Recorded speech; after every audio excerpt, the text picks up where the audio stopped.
Hello everyone, welcome back to my channel. Today, we continue with the story of Lytutieu and James. After many ups and downs in life, the two made a decision that surprised everyone. They chose to live together.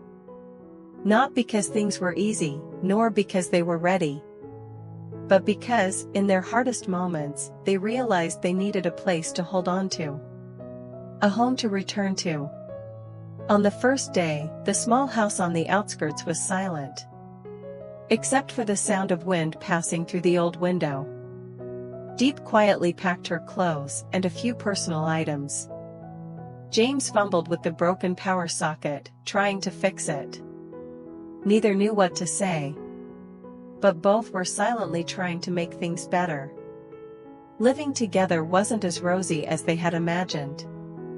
Each day came with new challenges. Expenses, work, daily habits, responsibility for the child. And those quiet moments between two people who were once strangers. Yet, it was exactly those small things that slowly drew them closer. Deep woke up before dawn to prepare breakfast. James repaired every loose wooden plank on the fence, carefully adjusting each detail as if he were rebuilding his own life. No words were needed, both understood. Living together isn't just about sharing a house. It's about accepting each other's pain, learning to trust again, and daring to open one's heart one more time. Stay tuned for today's video to see what happens next in their story. Will this new life bring them peace, or mark the beginning of another storm? On a chilly morning, Deep took little Nee to school and then stopped by to visit James's mother, the woman who had once appeared right when Deep was most lost during her early, lonely days in this unfamiliar town. The small house carried a faint scent of ginger tea, warm and comforting, just like its owner. The elderly woman was busy arranging documents into an old fabric bag, preparing to meet a client. Her hands moved swiftly, yet the fine lines on her forehead revealed the traces of someone who had weathered too many storms in life. When the door opened and she saw Deep standing on the porch, holding a thick coat in her arms, her expression softened, not out of sadness, but relief. It was the look of someone who had just seen family after a long, weary journey. Deep stepped closer and gently placed the coat in her hands. "Winter's coming soon. I didn't know what color you'd like, so I chose red. I hope it keeps you warm." Red, the color of luck, but also of hope. The woman's hands paused for a moment. She looked at the coat, then at Deep, as if trying to understand how this young girl could be so thoughtful. "You didn't have to do this, Deep. You've got enough to worry about already." Deep smiled softly, her voice small but firm. "I know. But, if it weren't for you, Nee and I probably wouldn't have made it this far." The woman didn't respond right away. She simply ran her fingers across the fabric, her eyes growing deeper, not because of the gift, but because of what it meant. Deep hadn't forgotten what she had done for her and her child. In that quiet moment, the woman realized something James himself had yet to see. Deep didn't stay out of dependence. She stayed out of gratitude and kindness. Taking a deep breath, her tone softened. "James is a lucky man." Deep bowed her head, her heart warming. But just as she was about to speak, a question from the woman broke the stillness. "Tell me, Deep, do you and James truly want to build a family?" The air grew heavy. For a few seconds, Deep stood frozen. Outside, the wind picked up, lifting a few dry leaves into the air. She tightened her grip on her bag strap, her gaze wavering slightly. She didn't avoid the question, but she wasn't ready to face it either. "I'm not sure. I guess people only know what's right when they've reached the end of it." Silence. The woman said nothing, because that answer, though uncertain, was honest. She picked up the coat, ready to leave. "Then keep walking, child. Just remember, don't be afraid of mistakes. You can fix a wrong turn, but once you let go, it's hard to find your way back. The door closed gently. Deep stood alone on the porch, her mind swirling with unspoken thoughts. Behind every gift, there's a story. And behind every act of kindness, lies a heart quietly longing for peace. After leaving James's mother's house, Deep held a basket of ginger close to her chest and walked down the small slope leading to the morning market. The road was still damp with dew, the ground beneath her feet soft and moist. The winter morning chill bit through the air, so cold that every breath came out as a faint white mist. She pulled her collar higher and hugged the basket tighter, as if holding on to a small piece of hope.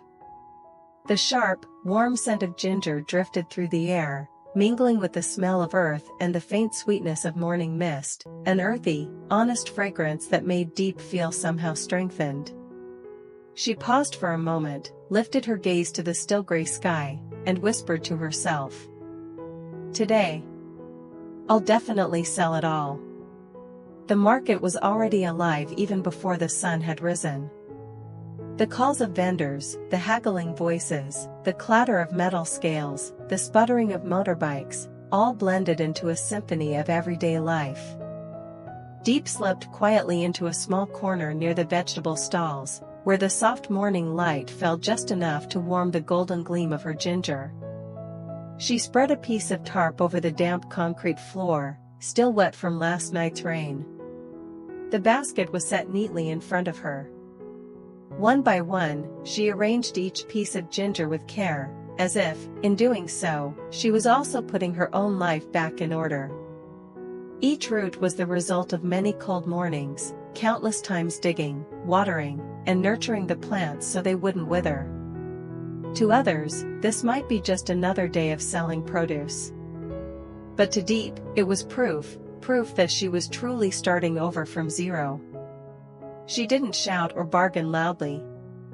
She simply smiled and said softly, but clearly, "Fresh homegrown ginger, ma'am.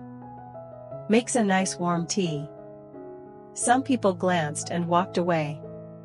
Others picked one up, frowned, and offered a price so low it was barely worth selling. But Deep neither complained nor frowned. She stayed calm, patient, because she knew that everyone at the market was trying to save every bit they could. To most, it was just ginger. To her, it was the first step toward providing for herself and her child. An old woman bent down, picked up a piece of ginger, and turned it in her hand under the dim light. "It's beautiful, dear. How much for this?" Deep answered gently, her voice trembling slightly from the cold. "If you'd like a few, I can give you a discount, Grandma." The old woman looked at her kindly, with the soft compassion of someone who had seen life's hardships. She paid in full, and before leaving, secretly placed a few small tangerines in Deep's basket. "Eat these to keep your strength up. Hard-working girls like you, heaven will bless." Deep froze. Not because of the tangerines, but because of that sudden, quiet kindness from a stranger. She bowed her head deeply, hiding the emotion swelling in her chest. The whole morning passed. The money in her pocket wasn't much, ginger sold cheap, and profit was little. But every crumpled bill was earned by her own hands. Each one was a step forward, a small but certain step into her new life. She tightened her grip on the basket, whispering to herself, a promise to her future. "One day, I'll have a bigger chicken coop. More rows of green vegetables. A life I can truly be proud of." And then she smiled. A quiet smile, yet strong enough to chase away the cold of that winter morning. That afternoon, as the sun began to sink behind the hill, its last golden light spilled across the dirt road like melted honey. The old bamboo grove lining the path cast long shadows across the damp ground. Deep was gathering the last few pieces of ginger left in her basket. Her hands were dry and rough, yet every movement was careful and deliberate. The sharp scent of ginger lingered on her fingertips, its warmth seeping into her wrists, easing the chill of the evening air. Another day had passed. No big profits, nothing extra. But for the first time in a long while, Deep felt a rare sense of peace. The quiet pride of earning even a few coins through her own effort. She pulled on her thin coat, hugged the basket to her chest, and started down the dirt road toward home. The wind carried the smell of straw, of ripe rice, of the damp earth at dusk. Somewhere in the distance, children laughed, and a voice called chickens and ducks back to their coop. Simple sounds, ordinary things. But now, Deep finally knew how to cherish them. After a while, she stopped. Beneath an old mango tree by the roadside, a dog lay curled up. The sunset brushed its golden fur with a thin layer of amber light. Its coat was dusty but still soft and clean, someone had clearly cared for it once. The dog lifted its head to look at Deep. No fear. No caution. Just a gentle, trusting gaze, round and bright as if it could speak. Deep set her basket down and knelt beside it. Her hands trembled slightly from the cold, but when she reached out to touch its head, the motion came naturally, soft, instinctive, unthinking. The dog pressed its nose into her palm and wagged its tail faintly. "Did you get lost?" Deep asked quietly, her voice almost a whisper. No reply, only those same eyes looking up at her, filled with the kind of trust an animal reserves only for someone it feels safe with. She looked around. No one was calling its name. No one searching. Deep sighed softly and bent down to lift the dog into her arms. Its fur was warm and smooth, its small head nestled against her chest as though it had finally found where it belonged. When she reached home, Deep set the dog down on the porch. For a moment she just looked at it, then smiled. "You look just like Hockey, the dog James used to have." She sat beside it, stroking its back gently, and said with quiet conviction, "From now on, your name is Dawn." Dawn. A short, simple name, but warm, familiar. It was a spontaneous choice, yet in that instant, Deep felt as if she had added a new member to their small household. James was tidying up outside when he heard her voice and stepped over. He froze for a second at the sight, Deep crouching on the ground, the golden dog calmly sitting beside her, its tail wagging lightly with every word she spoke. The way Dawn looked at Deep reminded him of how Hockey used to look at him, with absolute trust and loyalty. Seeing him, Deep quickly explained. "It was lost. I brought it home." James stayed quiet for a few seconds. His eyes flickered, not from surprise, but from the weight of an old memory returning. Then he knelt down and tied a small rope gently around Dawn's neck. "He's calm. He'll fit in here." Deep smiled. James smiled back, not broadly, but softly, the kind of smile that comes when two people share something simple yet meaningful. Dawn drank eagerly from a bowl of water, tail wagging non-stop. Deep stood beside him, stroking his head while James straightened up and wiped his hands on his pants. "I'll clear the back corner of the yard later," he said. "We can make a little spot for Dawn there." No more words were needed. Deep followed him to the back garden, still holding Dawn's leash. The corner was overgrown with weeds, old flower pots, and a weathered wooden crate. But as the two of them bent down, cleaning, arranging bricks, and laying an old cloth in the box for a bed, the space slowly transformed. Not perfect. Not fancy. But it was the first place they had built together, with shared effort, for the same purpose. Dawn circled his new bed a few times, then curled up and rested his head on the fabric. He let out a long, contented sigh, as if relieved to have finally found a home. Deep stood there watching, her heart growing lighter. James stood beside her, saying nothing, but his eyes, too, had softened. No words were needed. They both understood. A lost dog had found its home. And maybe, just maybe, they were finding theirs too. As dusk settled, the sky faded into a pale orange before slowly dimming. The last rays of sunlight fell across the bamboo grove and the newly built fence. The small garden seemed to breathe with the quiet calm of twilight. Don lay curled in his little bed, sleeping soundly, his breathing steady and peaceful. James sat by the fence he had just finished. The wooden planks were still covered in sawdust, the faint scent of freshly cut bamboo lingered in the cool air. The sunset cast a golden hue across his face, revealing the tension he'd been hiding all day. He rested his elbows on his knees, hands clasped together, something was caught in his throat, unspoken. Finally, he said it, his voice low, rough, almost breaking. I'm not a director anymore. A few feet away, Deep was folding a towel. She froze, listening. James lowered his head, the words spilling out, heavy, tired, each one cutting deeper than the last. I don't have a company anymore. No assets, nothing left.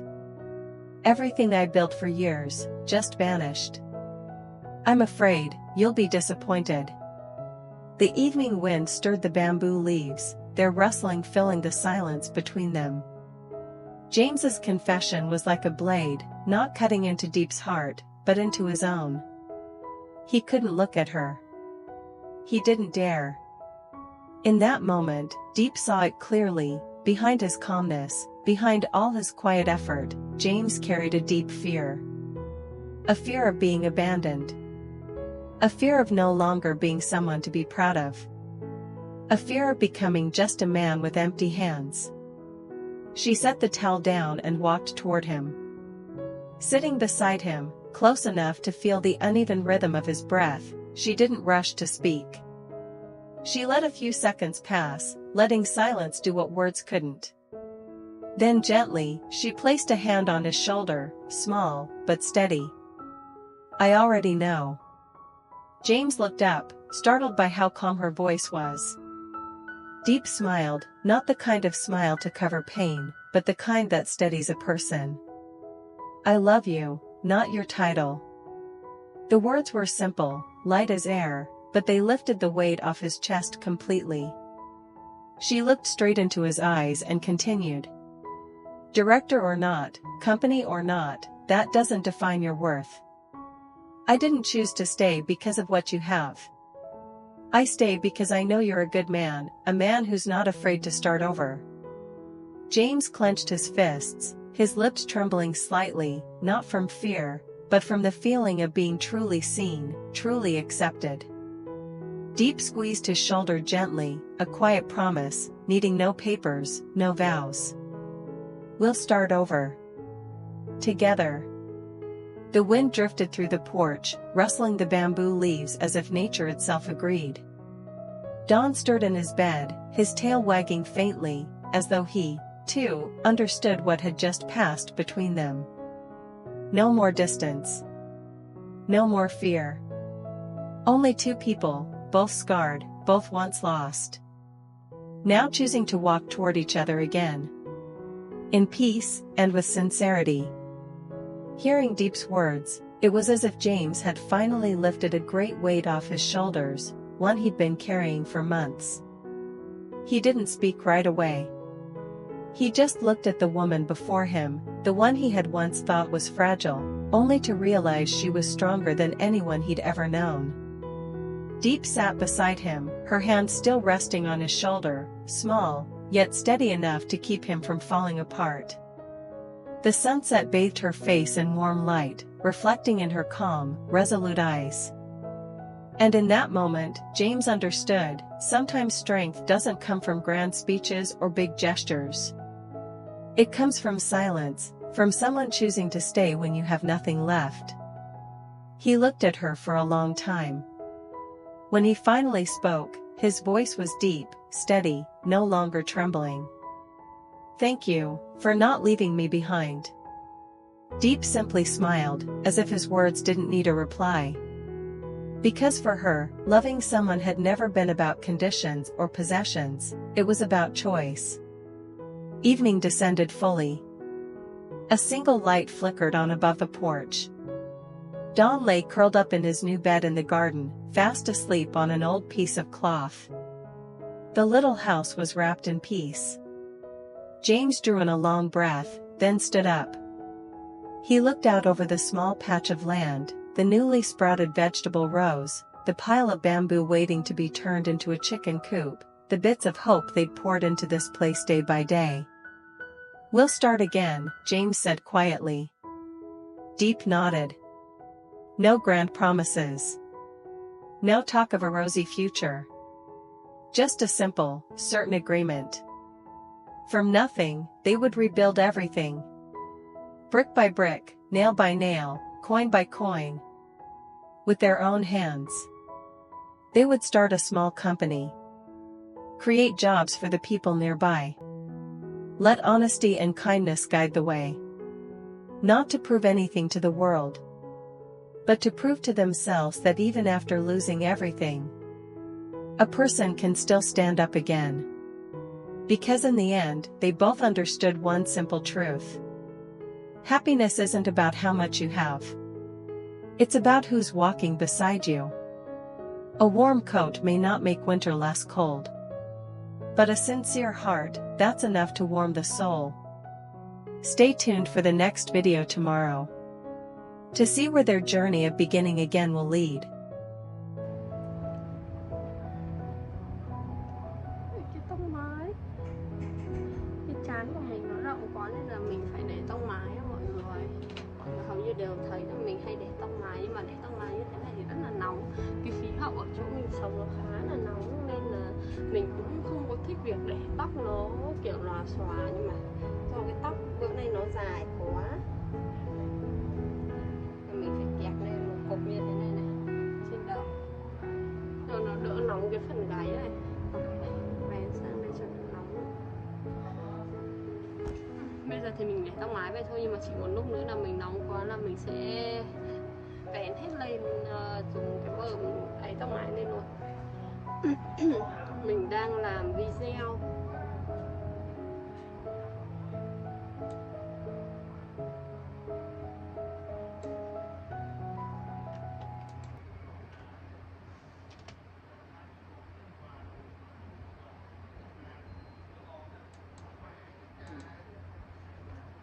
tạm biệt mọi người nhé, mình làm video tiếp đây.